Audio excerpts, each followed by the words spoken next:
Hello and welcome to Byte. This week I've been mostly playing Tekkit, and this is my Tekkit factory. It looks a bit of a mess. In fact, there are bits flying out everywhere, which isn't very helpful. While pondering what to actually build in my factory, I suddenly thought, what does everybody need for their factories? And that the answer is power. So this is a power station. Self-sufficient one as well. If I look out the door here, you can see all the immense amount of quarrying I've been doing, trying to find the right sort of materials to put into my actual machine here. Oh crikey, these aren't doing very well. Basically everything should come into here and go straight out again. All of the blocks and all the bits of junk go out the back. Come on, redstone engine, why is that going so slowly? I might have to give it a hand.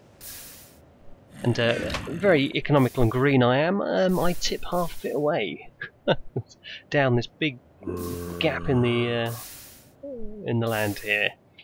I have to say I'm a bit green. I do sort of save half of it here into these, just for fun and games, just in case I need some cobblestone. But most of it goes in the drink because I don't need it. What I do need isn't here. Oh, there's some iron ore there. So if I start up my filters, metal filters, go. This should drag out all the iron ore. What else have I got? Copper, iron, tin, and uranium. Because this is a nuclear-powered power station. Here we go. Here comes all the tin. We've got some copper coming through. And that's iron, isn't it? Got some tin, got some iron. And this should be filtered. Well, I've got some coal coming in there, good. This should be filtered using these diamond pipes, so it should actually filter them into the right boxes. It's looking good. Iron, good. Good. Where's the tin? Tin's off that way. Go on, tin. This is the first time I've tested this, so hopefully it should be okay. Yes, brilliant. Okay, and then we can whack this button here. This one takes it from these chests. Yeah. Anyway, it takes it from these chests up into the factory. So let's quickly go and have a see what's going on up here. The factory in all its glory. There's not much coming through at the minute, but we've got 4 production lines. We've got go away, ruin zombies in my house. 4 production lines producing copper cable, insulated and uninsulated. I think down here we've got high voltage cable, uninsulated and insulated. And this one here, ooh, uranium fuel cells. So we've got the cell making machine and we've got the uranium compressor. There we go. So cells jump in there, uranium comes through. We've got too many cells all sitting in the pipe. So that's the fuel cells, and then we get more cells come over here. And we've got another funky little machine here. Oh, I've run out of them. I put buckets of water in there, basically, and it comes across to here. Now this is the one thing I haven't managed to automate in this factory. I'm not quite sure how to do it yet. What am I trying to do? Ah, here we go, I'll show you. Oh, look at all these. So if I grab one of those and a load of these, I was trying to auto-craft this, water cells. I can do it manually, but I just can't seem to put in water buckets into an auto-crafting table. If anyone's got any ideas, please let me know down below in the comments so I can actually do it, because it's getting me quite frustrated. There you go, I've had to dump all those back in there and fire up that engine. Half this stuff hasn't been started up properly. Dear, who's running this place? There we go, water cells will be off there, and the buckets return over here for refilling. And then these coolant cells come around here into this extractor here and get made into coolant cells. Oh, it's getting a bit hot, that is. Look at that. It'll blow up. Come on. Nope, that'll do. And then the coolant cells come over here. We've got this coolant storage there. And what's powering all the furnaces and macerators, I hear you ask? Well, I'll show you right now. This is also powering several other factories in the area and storing up tons of power. Okay, here's the battery room, and we've got lots of these. Oh god, did I leave the reactor on? I think I left it. Luckily, I'm about to show you the non-exploding reactor, which is probably a good thing because I think I've left the nuclear reactor running while I was out. So it obviously does work a little bit. Okay, let's turn these. Let's turn these coolant pumps on. Okay, this should pump all those coolant cells out of those. There we go, and straight down into the reactor chamber. Let's go and see. This is a pneumatic pipe from the uranium fuel cell case. That should be coming down later on, but only when we need. Ah, right. Here's my blast reduction area. Just in case, I'm not saying my company is not safe at all. No. But just in case the reactor did happen to blow up, this would sort of shield my factory a little bit. Let's go down here, and here's the reactor chamber. A little bit dank and dismal, mainly because of the dripping water.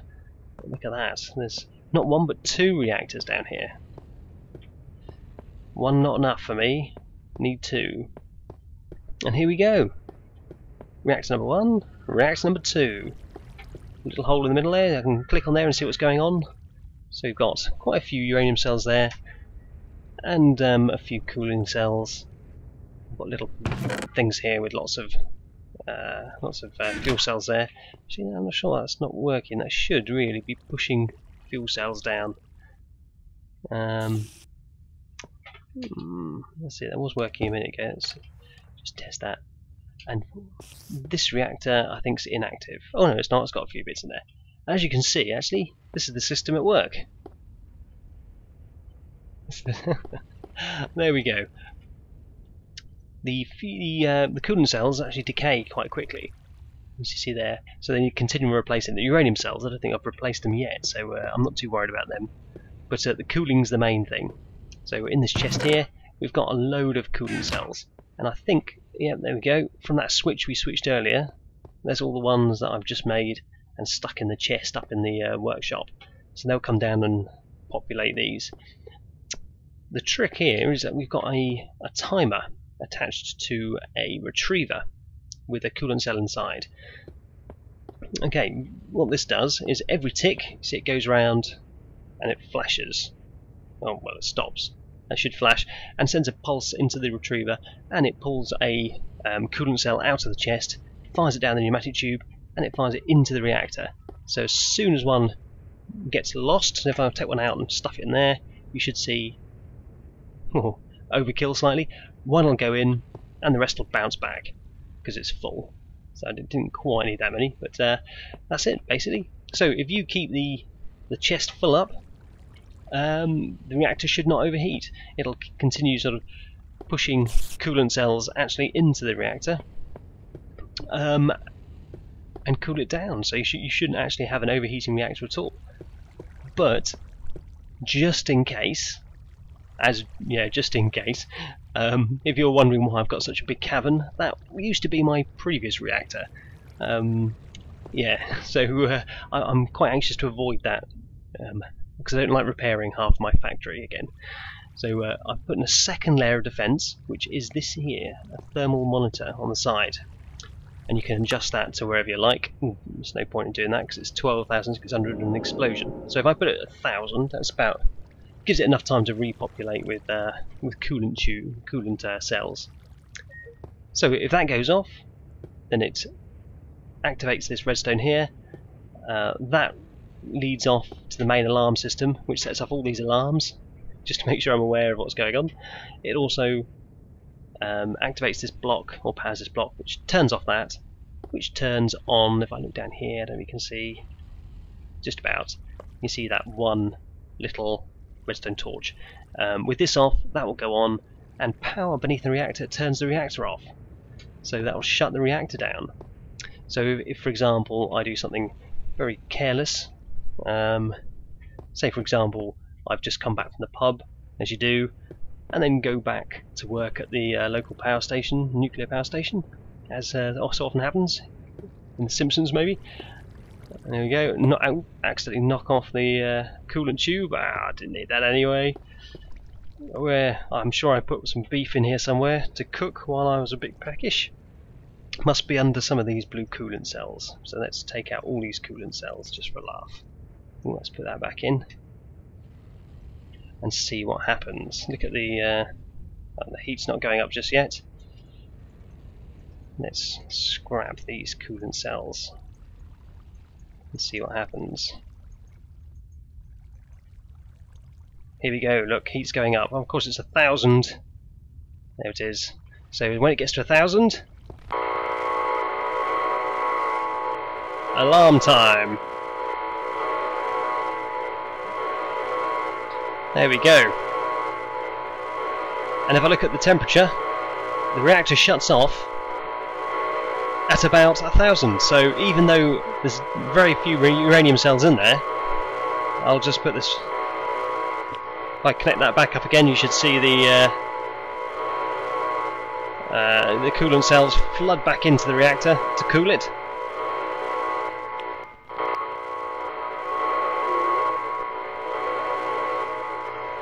Let's give it a hand. I'm fed up with this noise. There we go, and that's back to 950 and falling. There we go. Whew. Yes, you can't really miss that noise, can you? Yeah, so there we go. At 1,000, the thermal monitor cuts in, sets the alarms off, deactivates the reactor until it gets below 1,000. You will find it fluctuating between sort of below about 900 to 1,100, depending on where it is. But so even with a full load of uranium cells with no coolant, this reactor cannot blow up. I say, with actually, let's give that a go, shall we? Yeah, it might be quite amusing. Yeah, let's wait until it's cooled down a little bit. So yeah, even without the coolant, which makes it run fine, it will not blow up with this here. I'm completely sure of this. So if I take that out just to shut the alarm up, because I'm not doing that with the alarm. Okay. Here goes nothing, as they say. Let's have a look. If I grab all the cells out of there. Oops. Okay. Coolant out. Oh. Coolant out. Cells in. Let's have a look. Whoop! Okay. That was actually one of the MSFU units. Quite interesting. Perhaps the power output was slightly too much for it. Okay. Okay, that's a fairly high load of stuff, isn't it there? Fairly high load of cells. Let's just scrap all of this stuff I'm carrying. And then take out the rest of these and see what happens. See if it can survive with literally no cooling whatsoever. This may take this. This may not be a great idea, but we'll have a look. Oh crap! No, that isn't a good idea. Abort! Okay. Okay, I've just suddenly realised something. I shouldn't have turned off the reactor. Oh dear.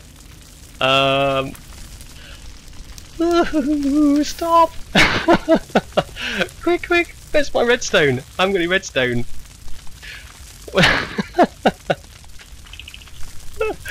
This is a little bit of a disaster. I do have to say, this is not quite what it's not quite what I had in mind. Oh my goodness me. Okay. Okay.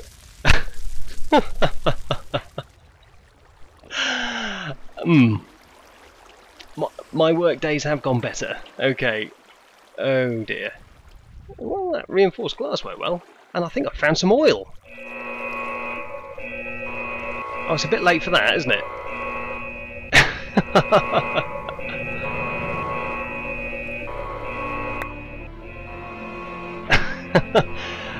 That's just reminding me, if I hadn't already figured out, that my factory has just blown up. Excellent. Okay. I'm sure if I hadn't have actually cut the cord which linked the alarm, but it also happened to link the deactivation of the reactor, so that didn't help there. So if I hadn't done that, I'm sure it would have been fine. I have every faith it would have been fine.